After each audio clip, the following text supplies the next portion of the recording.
Hello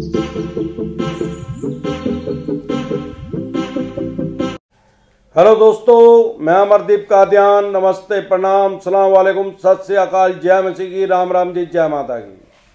दोस्तों, आपका स्वागत है मेरे यूट्यूब चैनल डिसेंट एडवाइज में। दोस्तों, आज हम बात करेंगे Q&A के बारे में, क्वेश्चन एंड आंसर के बारे में, जो आज की डेट में लाखों करोड़ों आदमियों की समस्या है, उसके बारे में बात करेंगे, उसके समाधान दूंगा मैं आपको।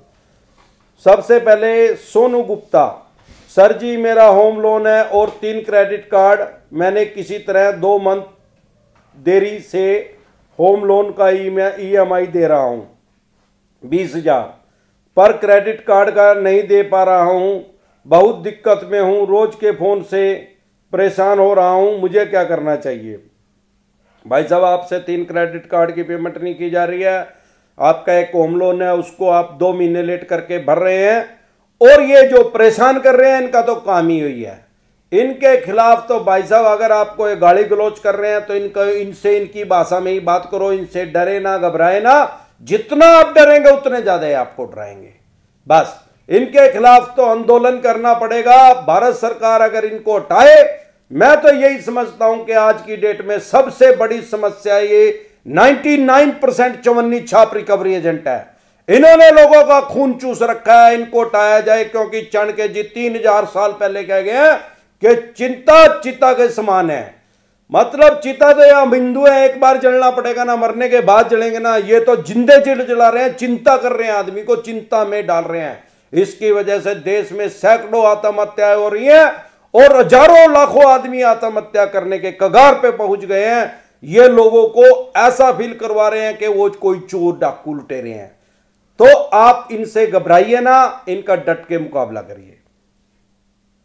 सर, मेरे ऊपर PL+ क्रेडिट कार्ड का कर्ज हो गया है, मेरे कारोबार भी बंद हो गया है, फोन पर परेशान करते हैं, मैंने घर चेंज कर दिया है, फोन चालू है, पर अभी मेरे पास बैंक को देने के लिए कुछ भी नहीं है। प्लीज सर, मेरे को एडवाइस देंगे। मैंने फोन उठाना बंद कर दिया है, लेडीज हो या जेंट्स हो, सब लोग गाली देते हैं। Thank you. भाई साहब, आपके पर्सनल लोन भी है और क्रेडिट कार्ड का लोन भी आपसे वो भरा नहीं जा रहा। आपने घर बदल दिया तो मुझे लग रहा है कि आप रेंट पे रहते होगे, आपने घर बदल दिया है, तो अब भी ये गाली गलौज करते हैं। पहले तो इन्होंने रिकवरी एजेंट रखे हुए थे, वो लड़के थे, आदमी थे, अब इन्होंने लड़कियों को भी रिकवरी एजेंट। मैंने घर तो आते नहीं देखा किसी लड़कियों को, लेकिन यह जरूर सुना है बहुत से आदमियों को, मेरे पास कमेंट आपका भी आया हुआ है कि लड़कियां भी गालियां देने में उतारी हो जाती है, लड़कियां भी लोगों को गालियां देती हैं। तो इनका इलाज तो एक ही है भाई साहब, इनका फोन ही ना उठाओ, बस करता रहा भाई फोन। 95% तो मानसिक परेशानी वैसे ही खत्म हो जाएगी, करता रहा फोन। हेलो सर, मेरा एक्सिस बैंक का क्रेडिट कार्ड है, उसका 1,35,000 का आउटस्टैंडिंग है। बैंक की तरफ से मैसेज आ रहा है कि नेशनल लोक अदालत में सेटल करो, ये क्या है? और क्या नेशनल लोक अदालत में जाना जरूरी है या कोई और रास्ता है? क्या होगा? आपका क्रेडिट कार्ड का 1,35,000 रुपये आपसे नहीं भरा जा रहा है, तो नेशनल लोक अदालत, ये राष्ट्रीय लोक अदालत में आपके केस को ये बैंक ले गया होगा। अभी आपके पास नोटिस भेज रहा है कि यहां पे आके आप अपना सेटलमेंट करो, लेकिन ये आपके लिए कोई मैंडेटरी नहीं है, कोई जरूरी नहीं है। आपकी मर्जी है तो आप जाइए, आपकी मर्जी है तो आप नहीं जाइए, आपके विवेक के ऊपर है।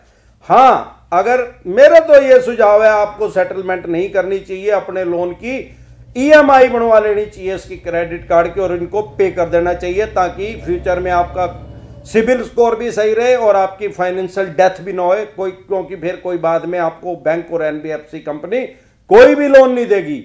हाँ, अगर आपकी सिचुएशन आज की डेट में बिल्कुल ही खस्ता है, आप वो भर ही नहीं सकते, आपका मूड ही सेटलमेंट करने का है, तो आप अगर वहां पे जाना चाहें तो जा सकते हैं। लेकिन एक चीज है वहां पे, जो अगर आपने वहां पे सेटलमेंट कर ली, समझौता कर लिया, उसको देश की किसी भी अदालत में चैलेंज नहीं कर सकते। मतलब ना तो आप कर सकते और ना ही वो बैंक या NBFC कर सकता है।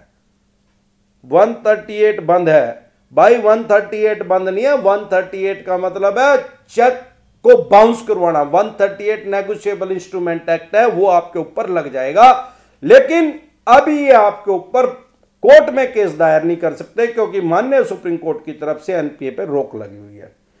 सर, एचडीएफसी क्रेडिट कार्ड का पेमेंट नहीं कर पाया, मेरी सैलरी पूरी की पूरी कट रही है एचडीएफसी वाले में, क्या करूं?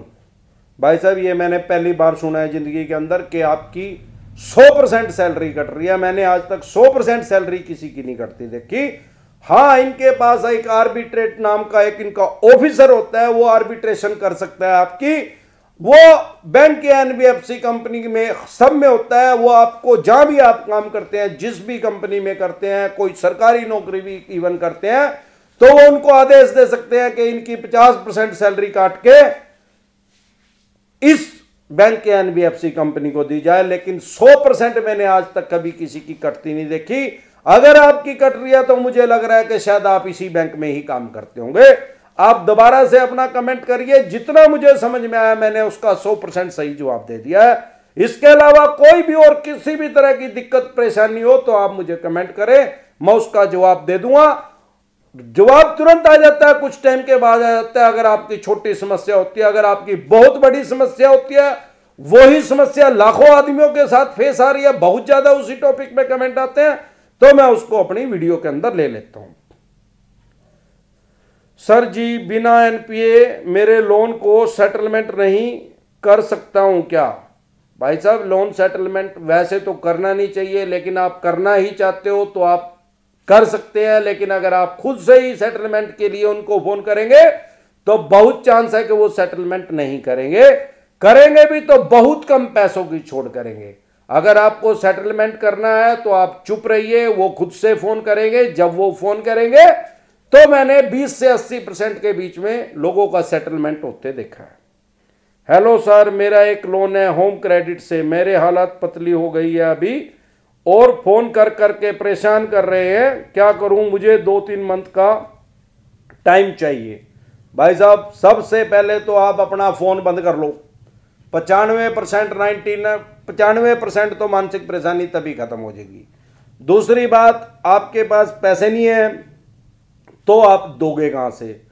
और जो ये इन्होंने 99% चवन्नी छाप रिकवरी एजेंट लोगों का खून चूसने के लिए लगाए हुए हैं, इनका तो एक और सिर्फ एक इलाज है कि जिस तरीके से बात कर रहे हैं उसी तरीके से ही। और सबसे बड़ी बात, इनके खिलाफ आवाज उठानी पड़ेगी, एक आंदोलन करना पड़ेगा, सारे देश में करना पड़ेगा।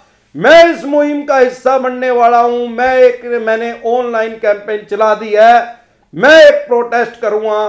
पहले मैं ऑनलाइन लोगों को अपने साथ जोड़ रहा हूं, उसके बाद मैं ऑफलाइन करनाल में रहता हूं, 12 सेक्टर में करूंगा।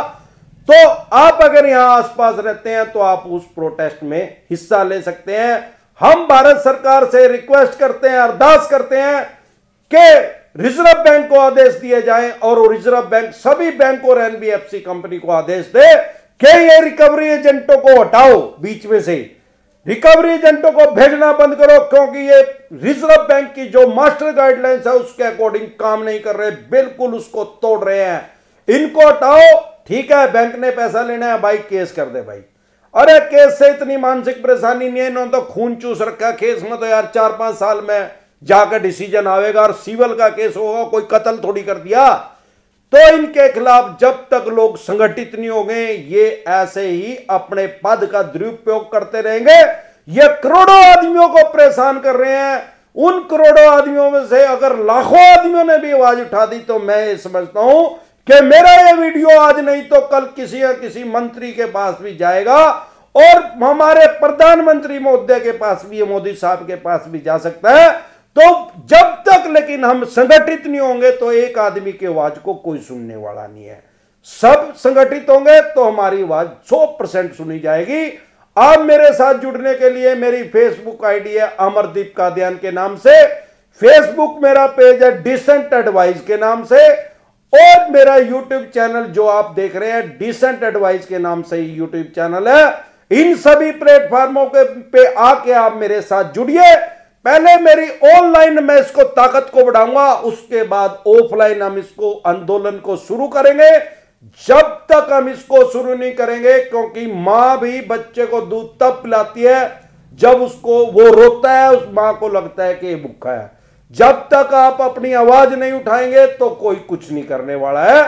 तो आज के लिए बस इतना ही, कल फिर मिलते हैं एक नए टॉपिक के साथ। तब तक के लिए आप मेरे चैनल पे अपना प्यार और आशीर्वाद बनाए रखें। वीडियो अच्छी लगी हो तो लाइक करें, शेयर करें, सब्सक्राइब करें और बेल आइकन का बटन दबाना ना भूलें। नमस्कार।